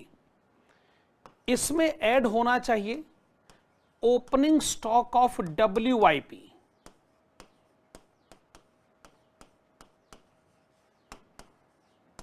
और इसी में से माइनस हो जाना चाहिए। तो जो मैं अभी थोड़ी देर पहले कह रहा था कि अकाउंट्स के स्टूडेंट थोड़ा बुरा मान जाते हैं कि सर आप डेबिट साइड पर ही प्लस कर रहे हो, क्रेडिट डेबिट साइड पर ही आप माइनस कर रहे हो। भाई क्लोजिंग स्टॉक जो है वो क्रेडिट साइड पर लिख दिया जाए। वेल देखो यार, हम तो costing profit and loss account अपने पैरामीटर पर बनाते हैं। हमारा मानना यह है कि डेबिट साइड पर पूरी कॉस्ट शीट होनी चाहिए, और क्लोजिंग स्टॉक अगर डेबिट साइड में से माइनस हो जाए तो उससे हमारा एक बड़ा ऑब्जेक्टिव अचीव होता है। कौन सा बड़ा ऑब्जेक्टिव अचीव होता है मैं आपको बताता हूं जी। जैसे आपने ये क्रेडिट साइड से क्लोजिंग स्टॉक माइनस किया तो आपको पता चल गया फैक्ट्री कॉस्ट, जिसको ऑफ कोर्स आप वर्क्स कॉस्ट भी कह सकते हैं। अब यही क्लोजिंग स्टॉक अगर मैं क्रेडिट साइड पे लिखता तो फिर मुझे फैक्ट्री कॉस्ट या वर्क्स कॉस्ट की इंपॉर्टेंट इंफॉर्मेशन कैसे पता चलती? ठीक बात है कि नहीं? अच्छा, एक बार फैक्ट्री कॉस्ट की कैलकुलेशन हो जाए तो अब कॉस्ट शीट का फॉर्मेट आप जानते हैं कि इसमें कौन कौन सी एंट्रीज को ऐड करना होता है। एक तो इसमें आता है क्वालिटी कंट्रोल कॉस्ट, एकदम ठीक बात है। ये वैसे आपको हर क्वेश्चन में नहीं मिलेगा, इनफैक्ट ज्यादातर क्वेश्चन में ये इंफॉर्मेशन मिलती भी नहीं। ओके, जो प्राइमरी पैकिंग कॉस्ट है वो यहां पर ऐड करनी बड़ी जरूरी होती है। जो रिसर्च एंड डेवलपमेंट कॉस्ट है वो यहां पे हमको कंसीडर करना होगा। उसके बाद जो एडमिनिस्ट्रेशन ओवरहेड्स हैं वो एडमिनिस्ट्रेशन ओवरहेड्स जो प्रोडक्शन एक्टिविटी के साथ आइडेंटिफाई होते हैं, आप इनको कह सकते हो प्रोडक्शन रिलेटेड एडमिनिस्ट्रेशन ओवरहेड्स, वो अमाउंट हमको यहां पर ऐड करने होते हैं। जैसे ये 4 अमाउंट ऐड होते हैं तो यहीं से माइनस करना होता है sale value of factory scrap. वैसे ज्यादातर केसेस में तो फैक्ट्री स्क्रैप ही होता है, पर हो सकता है कि क्वेश्चन आपको बाय प्रोडक्ट की सेल वैल्यू भी बता दे, तो बाय प्रोडक्ट की सेल वैल्यू वो भी माइनस कर दिया जाए। भाई प्रोसेस कॉस्टिंग में आपने पढ़ रखा है बाय प्रोडक्ट एक तरीके से स्क्रैप के इक्विवेलेंट ही होता है, वो आपकी मेन प्रोडक्ट की कॉस्ट को कम कर देता है। ओके, इसको माइनस कर देना है आपको। फिर जो अमाउंट हमारे पास आता है टेक्निकली उसको कहा जाता है cost of production. This is known as cost of production. Very good. इस कॉस्ट ऑफ प्रोडक्शन में ऐड हो जाना चाहिए opening stock of finished goods. ये जो कॉस्ट ऑफ प्रोडक्शन की फिगर हमारे पास आती है इसमें ऐड हो जाना चाहिए opening stock of finished goods, और इसमें से डिडक्ट हो जाना चाहिए closing stock of finished goods. मैं आपको फिर बता रहा हूं, हम पूरी की पूरी कॉस्ट शीट ही डेबिट साइड पर बनाना चाहते हैं, और ये ओपनिंग और क्लोजिंग स्टॉक एडजस्ट करने के बाद जो फिगर हमारे पास आती है उसे हम कहते हैं cost of goods sold. Very good. एक बार कॉस्ट ऑफ गुड्स सोल्ड की इंफॉर्मेशन हमारे पास आ जाए तो फिर हम वो एडमिनिस्ट्रेशन ओवरहेड्स लिखते हैं जो प्रोडक्शन कैटेगरी के नहीं हैं। वेल हम इनको कह सकते हैं जनरल एडमिनिस्ट्रेशन ओवरहेड्स। और लास्ट में हमारे पास आता है selling and distribution overheads. Finally we get to know the amount of total cost, technically known as cost of sales. Perfect. अच्छा, क्रेडिट साइड पर सेल्स का अमाउंट तो आप लोग पहले ही लिख चुके होते हैं। क्रेडिट साइड पर सेल्स की एंट्री तो पहले ही है, आपने पूरी की पूरी कॉस्ट शीट को डेबिट साइड पर बनाना है। तो जैसी कॉस्ट ऑफ सेल्स आपके पास आ जाएगा, ऑब्वियसली डेबिट साइड पे जो बैलेंसिंग फिगर आपको मिलेगा वो होगा profit, balancing figure.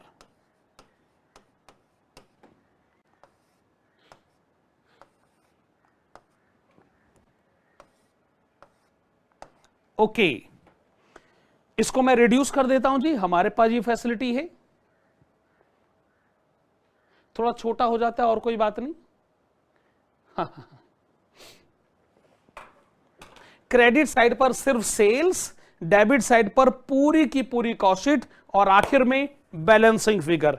Very good. तो ध्यान रखिएगा, आपको हमारे यहां costing profit and loss account reconciliation के चैप्टर में ऐसे ही बनाना पड़ेगा जी।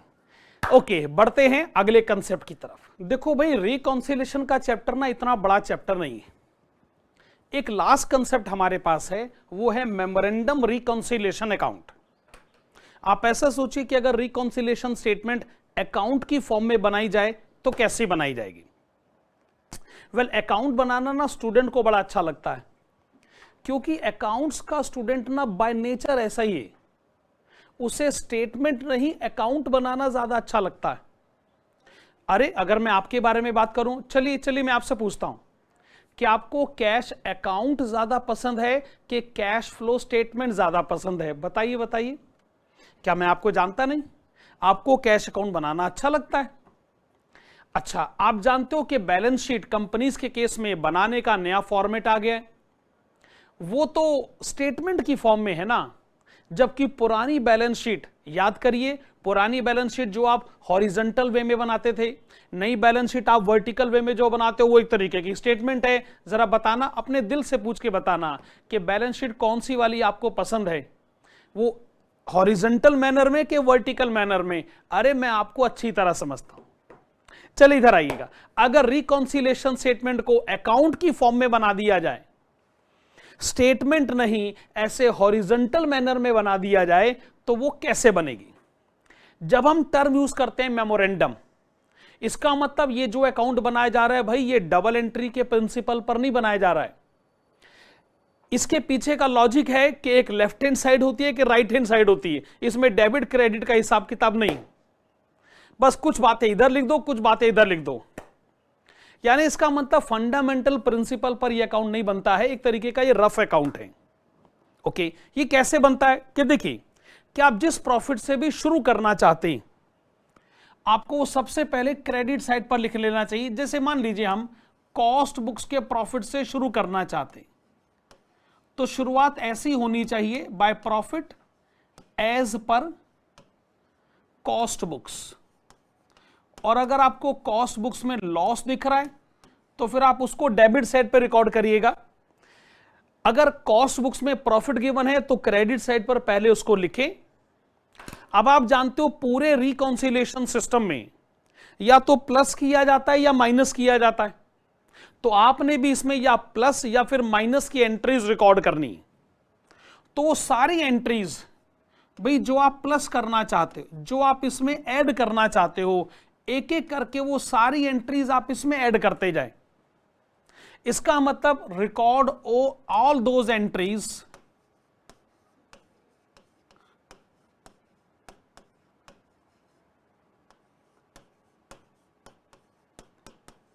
वेयर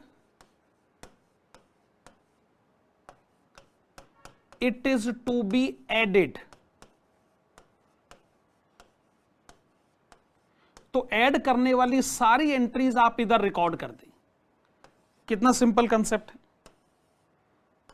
ओके, उसके बाद आप जो माइनस, आप जो रिड्यूस करने की एंट्रीज रिकॉर्ड करते हैं, उसके पीछे कोई भी रीजन क्यों ना हो, वो सारे के सारे आपको ऐसे डेबिट साइड पे रिकॉर्ड कर देने।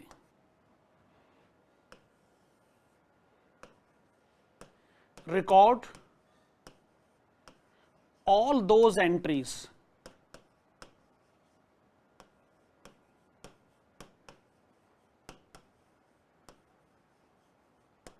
where it is to be deducted।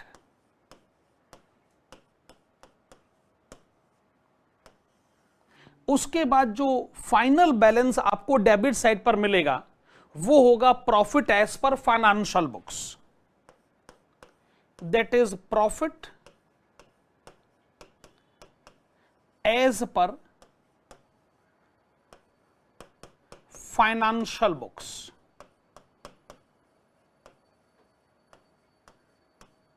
बस ये इतना सिंपल सिस्टम है। स्टूडेंट हमेशा ये चाहता है कि उसको रिकॉन्सिलेशन स्टेटमेंट ना बनानी पड़े, वो रिकॉन्सिलेशन अकाउंट ही बनाए। वेरी गुड जी। मेरे प्यारे बच्चों, एक हमारी बुक में है क्वेश्चन नंबर 4। क्वेश्चन नंबर 4 बहुत बढ़िया क्वेश्चन है। इसमें कॉस्ट शीट भी आपको बनाने को मिलेगी, trading profit and loss account भी, और मेमोरेंडम रिकॉन्सिलेशन अकाउंट भी। मैं चाहूंगा कि वो क्वेश्चन यहां पर इस वीडियो में उसको ऐड कर दिया जाए। तो मैं अपनी टेक्निकल टीम को फिर इंस्ट्रक्शन दूंगा कि रिकॉन्सिलेशन के चैप्टर का जो क्वेश्चन नंबर 4 है वो इस वीडियो में यहां से ऐड कर दिया जाए, और कुल मिलाकर यही होगी रिकॉन्सिलिएशन की रिवीजन की क्लास। ठीक है जी, वीडियो को इसमें ऐड कर देते। Question number 4 page number 2.4। छोटा सा क्वेश्चन दिखता है पर बड़ा इंपॉर्टेंट पॉइंट है इसके अंदर। आइए पढ़ना शुरू करते हैं। इन ए factory works overheads are recovered at rate of 60% of labor cost, and they say office expenses at the rate of 20% of works cost. The total expenditure is as follows: material given है, labour given है, factory overheads, office overheads and total. The question says 10% of the output is in the stock. तो जो total quantity आपने produce करी उसकी 10% quantity stock में पड़ी है और जो रिमेनिंग 90% क्वांटिटी है वो आपने बेच दी। और कितने में बेची? 5,10,000 रुपए में। आप हमसे क्या चाहते हैं? सरप्राइजिंगली एक नया कंसेप्ट हमारे सामने आया है, दे से प्रिपेयर रिकॉन्सिलिएशन अकाउंट। हम तो नहीं जानते इसके बारे में कुछ भी। After ascertaining profit as per cost books and financial books, भाई पहले आप कॉस्ट बुक्स का प्रॉफिट कैलकुलेट करें, फिर फाइनेंशियल बुक्स का प्रॉफिट कैलकुलेट करें, उसके बाद रिकॉन्सिलिएशन अकाउंट बनाएं, स्टेटमेंट नहीं। यह भी हमको इस क्वेश्चन में सीखना होगा कि रिकॉन्सिलिएशन अकाउंट क्या कंसेप्ट है, बनता कैसे है। खैर चलिए आइए शुरू करते हैं आंसर टू क्वेश्चन नंबर 4। हाँ जी, ओके।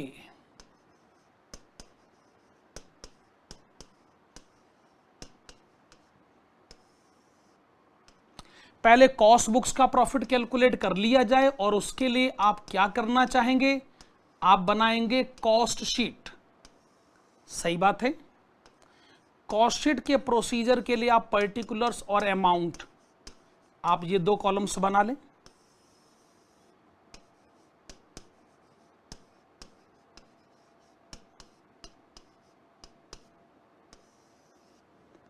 ओके। आप मुझे बताएं कि डायरेक्ट मटेरियल कॉस्ट आपको कितना गिवन है। वैसे कॉस्ट बुक्स में अलग से गिवन नहीं है तो फाइनेंशियल बुक्स का ही पिक कर लो भाई। अच्छा वैसे है कितना, आप तो ये बताइए। Okay, this is given to us ₹2 lakhs। सही है। देन डायरेक्ट वेजेस या direct labour cost 1,50,000।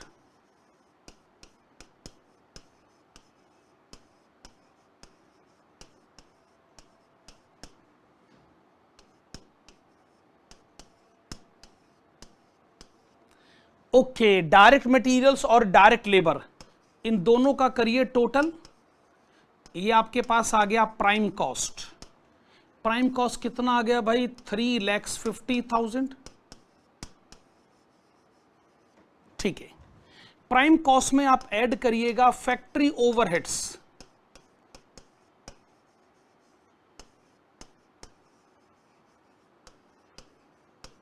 Okay, recovery rate तो खैर क्वेश्चन ही हमको बताएगा और क्वेश्चन ने बताया भी है 60% of labour cost.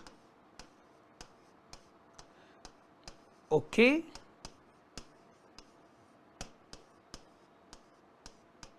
Labour cost से आपका मतलब डायरेक्ट लेबर कॉस्ट ही हुआ, तो इसका 60% हो गया ₹90,000। 90,000 आपने ऐड किया भाई, आपको टोटल पता चल गया 4,40,000। और 4,40,000 क्या हुआ भला? ये हुआ वर्क्स कॉस्ट। सही बात है जी, या फिर आप कह सकते हैं फैक्ट्री कॉस्ट। अच्छा, अब उसके बाद नाम आया ऑफिस ओवरहेड्स का, एडमिनिस्ट्रेशन ओवरहेड्स का। आप जानते हैं या तो ये प्रोडक्शन रिलेटेड हो सकते हैं जो आप यहां पर ऐड करेंगे, या ये जनरल हो सकते हैं जो कि कॉस्ट ऑफ प्रोडक्शन की कैलकुलेशन के बाद आते हैं। इसमें अगर मैं वो ऑफिस ओवरहेड ऐड कर दूं जो प्रोडक्शन रिलेटेड हैं तो आता है कॉस्ट ऑफ प्रोडक्शन। उसके बाद वो ऑफिस ओवरहेड्स ऐड होते हैं जो कि जनरल कैटेगरी के हुए। सेलिंग ओवरहेड का तो खैर क्वेश्चन में नाम ही नहीं है। अच्छा, अब तक आपने जितने क्वेश्चन करे उसमें पता चल ही जाता था कि ऑफिस ओवरहेड्स प्रोडक्शन रिलेटेड है या नहीं, क्योंकि वो कह देते थे ऑफिस ओवरहेड पर यूनिट ऑफ प्रोडक्शन, तो वो एक तरीके का मैसेज होता था। एक मैसेज और है, और वो मैसेज ये है कि जब आप कहते हो कि ये है ऑफिस ओवरहेड का रिकवरी रेट है 20% ऑफ वर्क्स कॉस्ट, तो वर्क्स कॉस्ट के एकदम बाद जो ऑफिस ओवरहेड आएगा वो तो प्रोडक्शन रिलेटेड ही हुआ ना। अगर ये जनरल होता तो कॉस्ट ऑफ प्रोडक्शन के बाद आता है। मोर एप्रोप्रिएट वे में अगर सोचा जाए, अगर आप अपना रिलेशनशिप वर्क्स कॉस्ट से एस्टेब्लिश करते हैं तो आप ये मैसेज देते हैं कि आपका जो ऑफिस ओवरहेड्स है वो प्रोडक्शन रिलेटेड है, और वैसे वो है कितना, 20% ऑफ वर्क्स कॉस्ट। तो लिखिएगा जी office overheads,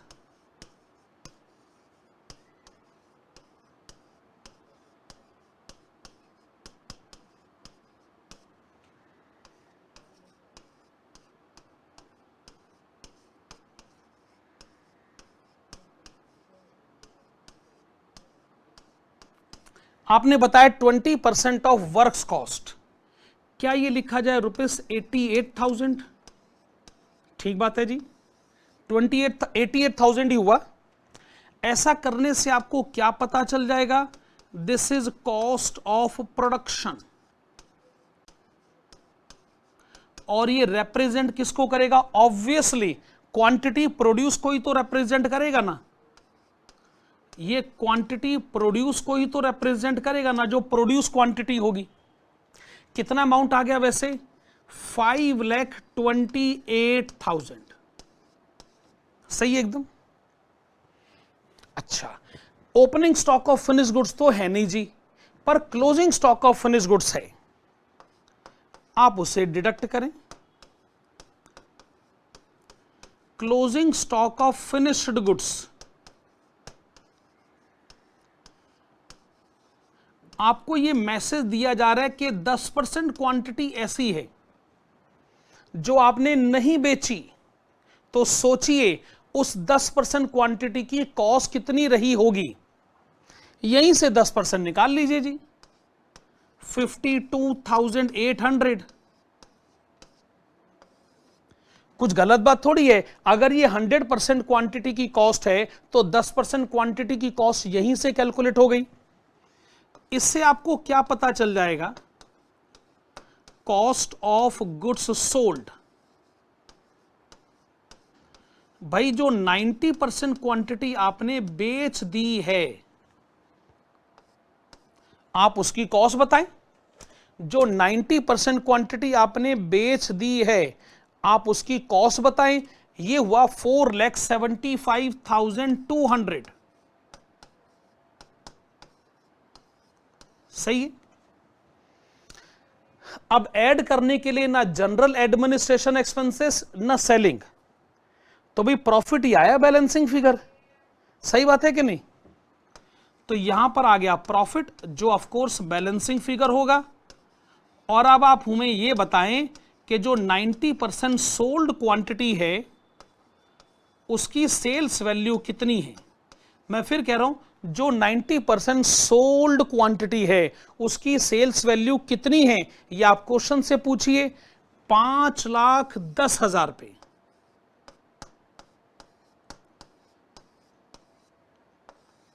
okay, this is 5,10,000 ना, तो प्रॉफिट आ गया 34,800। कितना प्रॉफिट आ गया, 34,800। ओके, कॉस्ट बुक्स के हिसाब से प्रॉफिट आ गया 34,800। कैलकुलेशन सही है। ओके, अब हम आगे बढ़ते हैं। फाइनेंशियल बुक्स का प्रॉफिट कैलकुलेट करने के लिए हमको क्या बनाना पड़ेगा, well trading and profit and loss account. ठीक है, तो trading and profit and loss account के लिए आगे बढ़ते हैं। मैं अगली स्लाइड पर आ जाता हूं। Yes please.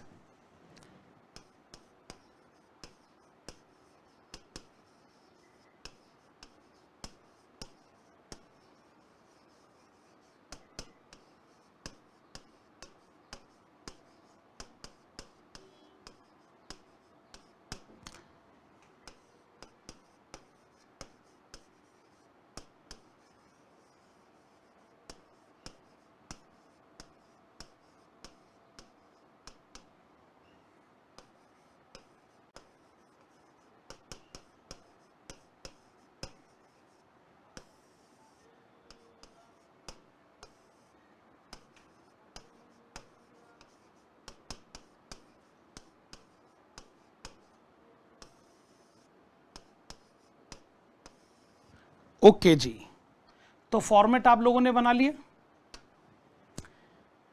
डेबिट साइड पर आप लिखिएगा मटेरियल्स कॉस्ट। मटेरियल्स कॉस्ट तो वही है जो फाइनेंशियल बुक्स कॉस्ट बुक्स में इक्वल है, दैट इज ₹2 लाख। फिर आप लिखेंगे labour cost. Okay, labour cost आप कितनी लिखना चाहेंगे? 1,50,000। सही है, मटेरियल और लेबर कॉस्ट आपने रिकॉर्ड किया। फैक्ट्री ओवरहेड्स एक्चुअल में कितना है? 98,000।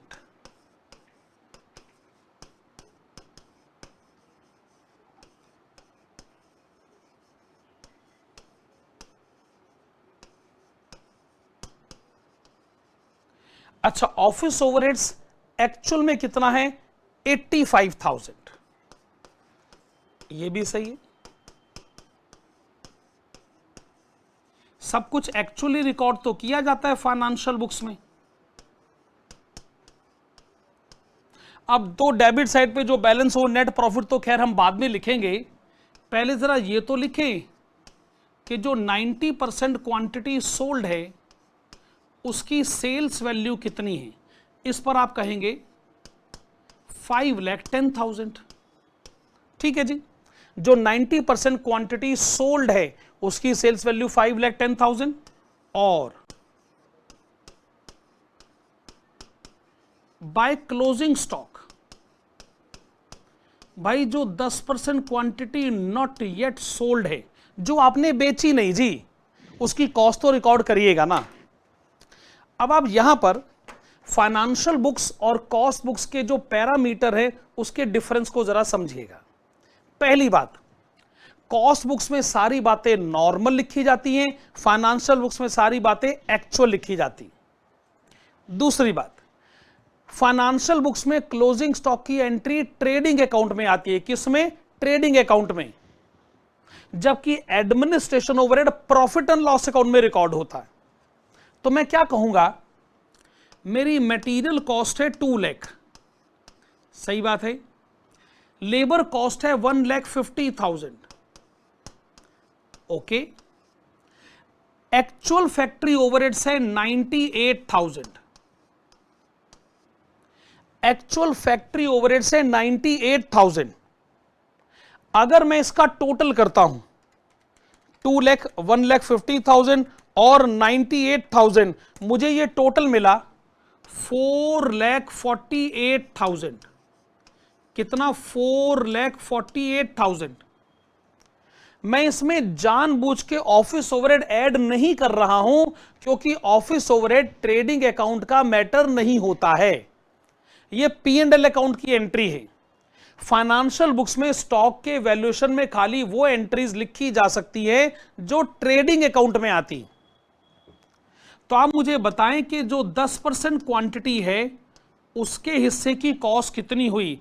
तो इसके हिस्से की कॉस्ट हो गई 44,800। आप मेरा पॉइंट ऑफ व्यू समझे? Material cost, labour cost, factory overhead का मैंने करा टोटल।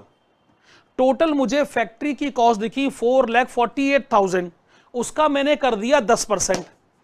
ऑफिस ओवरहेड में नहीं लिखूंगा, फाइनेंशियल बुक्स में स्टॉक के वैल्यूएशन में ऑफिस ओवरहेड क्यों नहीं आता? क्योंकि ऑफिस ओवरहेड P&L की एंट्री है और स्टॉक ट्रेडिंग अकाउंट की एंट्री होती है। तो P&L का एक्सपेंडिचर स्टॉक के वैल्यूएशन में कंसीडर नहीं किया जा सकता। आइए पता कर लेते हैं कि फाइनेंशियल बुक्स में नेट प्रॉफिट बैलेंसिंग फिगर कितना आ गया।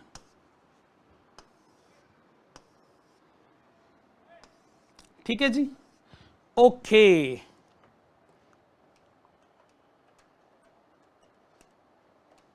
हाँ जी,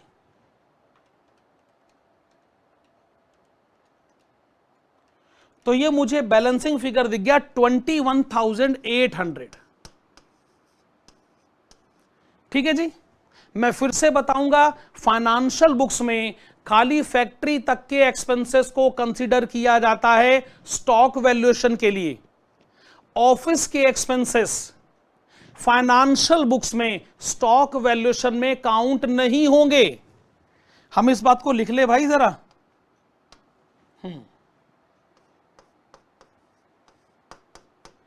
इन फाइनेंशियल बुक्स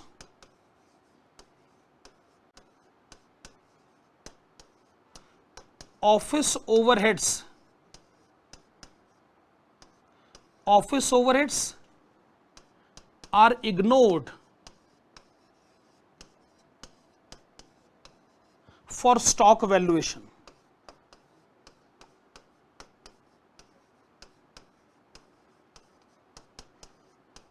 लीजिए जी। अच्छा, अब आप कहेंगे सर बड़ा मैटर इस क्वेश्चन में यह है कि रिकॉन्सिलेशन अकाउंट कैसे बनता है। अगर रिकॉन्सिलेशन स्टेटमेंट बनानी होती ना तो कोई परेशानी नहीं थी।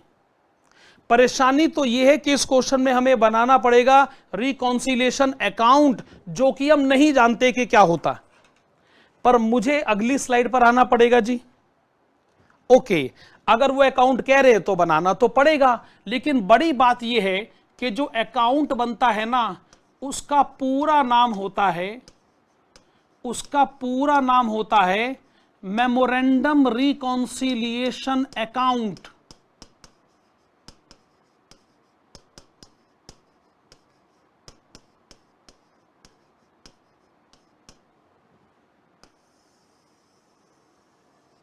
ओके, पूरा नाम है मेमोरेंडम रिकॉन्सिलिएशन अकाउंट। क्या आप लोगों ने मेमोरेंडम टर्म पहले कभी सुना है? कहीं ना कहीं तो सुना ही होगा भाई। अकाउंट्स के आप इतने प्यारे स्टूडेंट्स हैं आखिरकार।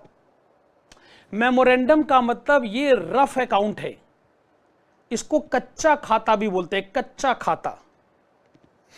रफ अकाउंट से हमारा मतलब हुआ भाई ये जो अकाउंट बनता है ना ये डबल एंट्री के सिस्टम पे नहीं बनता, फंडामेंटल प्रिंसिपल पर नहीं बनता। ये अकाउंट किस प्रिंसिपल पर बनता है कि एक लेफ्ट हैंड साइड होता है, एक राइट हैंड साइड होता है, बस। इसमें ना ज्यादा कंसेप्चुअल एक्सप्लेनेशन मत ढूंढिएगा, एक तरीके का रफ अकाउंट है ये और कुछ नहीं। अच्छा, रफ अकाउंट बनाने का भी तो कोई सिस्टम तो होता ही होगा, क्यों नहीं भाई साहब, जरूर होता है ना। पहले आप अकाउंट का सिस्टम तो क्रिएट कर लीजिए।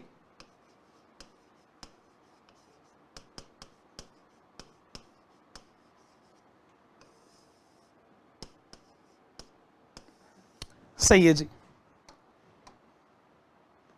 ओके, अब आइए हम ये समझ लेते हैं कि ये मेमोरेंडम रिकॉन्सिलिएशन अकाउंट बनता कैसे। देखो जी, पहले आप ये डिसाइड करें कि आप कौन से प्रॉफिट से शुरू करना चाहते हैं। हमारी एडवाइस है कि आप कॉस्ट बुक्स के प्रॉफिट से शुरू करें। ओके, तो कॉस्ट बुक्स के प्रॉफिट से शुरू करें ना। वैसे कॉस्ट बुक्स का प्रॉफिट है कितना, आप कॉस्ट शीट में देखेंगे 34,800।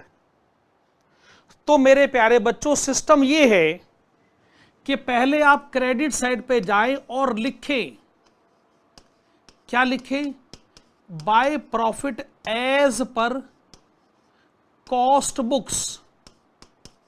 क्या लिखें, profit as per cost books, और अमाउंट है 34,800। सही है, ये है स्टेप नंबर 1। अच्छा, अब रिकंसाइल करते समय या तो आपको करना है प्लस या करना है माइनस। क्या मैं ठीक कह रहा हूं? या तो करना है प्लस या करना है माइनस। अगर प्लस करने का मन करे ना तो क्रेडिट साइड पे लिख देना, वो ऑटोमेटिकली इसमें प्लस हो जाएगा। और अगर माइनस करने का मन करे तो डेबिट साइड पे लिख देना, ऑटोमेटिकली माइनस हो जाएगा। सोचिए, छोटी सी तो बात बोलिए कि जो जो एंट्रीज ऐड करनी है क्रेडिट साइड पे लिखे, जो जो एंट्री माइनस करनी है डेबिट साइड पे लिखे। ऑटोमेटिकली जब अकाउंट क्लोज होगा तो एक बैलेंसिंग फिगर आएगा, और वो बैलेंसिंग फिगर होगा profit as per financial books. बहुत सिंपल कंसेप्ट है यार, इसमें है ही क्या। देखिए, कॉस्ट शीट में आइएगा, कॉस्ट शीट में फैक्ट्री ओवरहेड से 90,000, कितना है 90,000। फाइनेंशियल बुक्स में है 98,000। अब रुकिए, कॉस्ट बुक्स का प्रॉफिट कम हुआ 90,000, फाइनेंशियल बुक्स का प्रॉफिट कम हो गया 98,000। फाइनेंशियल बुक का प्रॉफिट ज्यादा कम हो गया, चलो आप भी अपना प्रॉफिट थोड़ा कम करो। आपका प्रॉफिट कम हुआ 90,000, फाइनेंशियल बुक्स का कम हुआ 98,000, आप भी थोड़ा प्रॉफिट कम करो। कितना कम करना होगा? 8,000 माइनस करना चाहते हो ना, इसका मतलब डेबिट साइड का सहारा ले।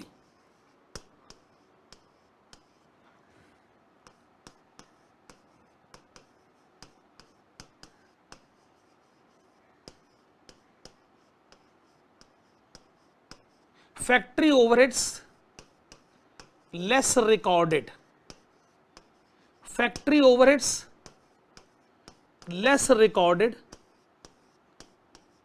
इन कॉस्ट बुक्स। अब ये बताओ, ये जो मैंने एंट्री डेबिट साइड पर लिखी है, क्या इसके पीछे मैंने कोई डेबिट क्रेडिट का रूल लगाया है? क्या मैंने आपको बताया कि नॉमिनल अकाउंट है, ये अकाउंट है, वो अकाउंट है? ऐसा मैंने कुछ कहा? ऐसा मैंने कुछ कहा? नहीं कहा ना। मैंने क्या कहा? यार माइनस करने का मन कर रहा है, इसलिए डेबिट साइड पर लिख के माइनस हो जाता है। अब आप मुझे बताओ साहब, ये कौन सी सोच है? ये मेरी कन्वीनियंट सोच है जी। ये अकाउंट के कंसेप्चुअल एक्सप्लेनेशन पर बेस्ड नहीं है, इसलिए इस अकाउंट का नाम है मेमोरेंडम अकाउंट। ठीक बात है? ओके, आगे बढ़ते हैं। कॉस्ट बुक्स कहते हैं कि हाँ जी, आपके ऑफिस ओवरहेड्स है 88,000, तो कॉस्ट बुक्स का प्रॉफिट कम हो गया 88,000। फाइनेंशियल बुक्स वाले कहते हैं नहीं नहीं नहीं नहीं, हम इतना प्रॉफिट थोड़ी कम करेंगे, हमारा ऑफिस ओवरहेड तो खाली 85,000 है। कॉस्ट बुक्स में एक्सपेंडिचर ज्यादा लिखा गया, प्रॉफिट ज्यादा नीचे चला गया, थोड़ा तो ऊपर उठाना ही पड़ेगा। कितना? 3,000 रुपए। वाजिब।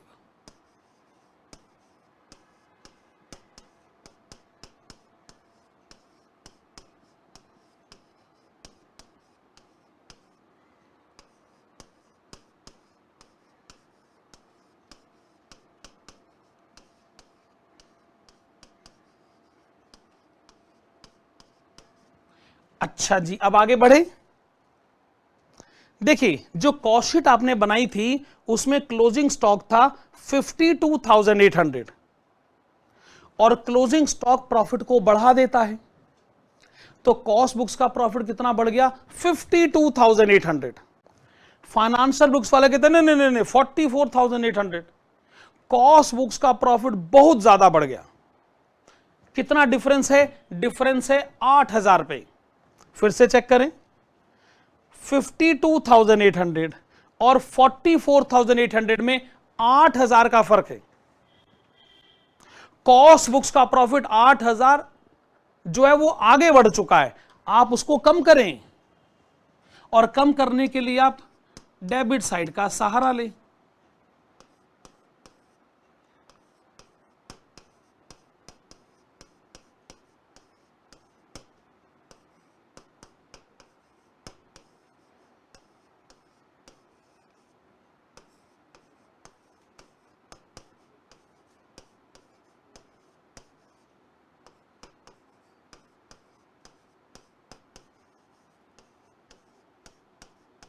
देखो जी, और कोई एंट्री मुझे दिख नहीं रही कि जिसका मुझे रिकंसिलिएशन करना पड़े, तो आप कहानी को फिर यहां रोकिए, कहानी को फिर आप यहां रोकिए। क्रेडिट साइड का टोटल आ गया 37,800। ठीक है जी, कितना आ गया? 37,800 ना। ओके, जो 37,800 है इसमें से आप डिडक्ट कर दे 8,000 8,000, बैलेंस आ गया 21,800। ये जो बैलेंसिंग फिगर डेबिट साइड पर आया है इसको आप क्या नाम देंगे? ये क्या है? This is profit as per financial books. वाजिब। अब अगर ना मैं अगर कहूं जी अपने दिल पे हाथ रख के बताइए कि आपको ज्यादा अच्छा कौन सा लगा, रिकंसिलिएशन स्टेटमेंट कि रिकंसिलिएशन अकाउंट? मैं बताऊं, आपको ज्यादा पसंद आया है मेमोरेंडम रिकंसिलिएशन अकाउंट, क्योंकि आपने हमेशा अकाउंट को पसंद किया है स्टेटमेंट के मुकाबले। आपसे पूछा जाना कि कैश अकाउंट पसंद है कि कैश फ्लो स्टेटमेंट, तो आप कहते हैं कैश अकाउंट। जब भी अकाउंट्स के स्टूडेंट से पूछोगे कि अकाउंट के स्टेटमेंट, तो आप कहोगे अकाउंट। लेकिन मेमोरेंडम रिकॉन्सिलेशन अकाउंट रेकमेंडेड नहीं है कि आप बनाएं, वो तो क्वेश्चन ने कहा था इसलिए हमने बनाया है जी। अब एक काम करें, एक और क्वेश्चन करें जिसमें हमको ऐसा ही मेमोरेंडम रिकॉन्सिलेशन अकाउंट बनाना पड़ जाए। ये तो आप लोगों ने कॉपी कर लिया ना। मेरी तरफ से क्वेश्चन नंबर 4 हो चुका है, बात एकदम परफेक्ट है।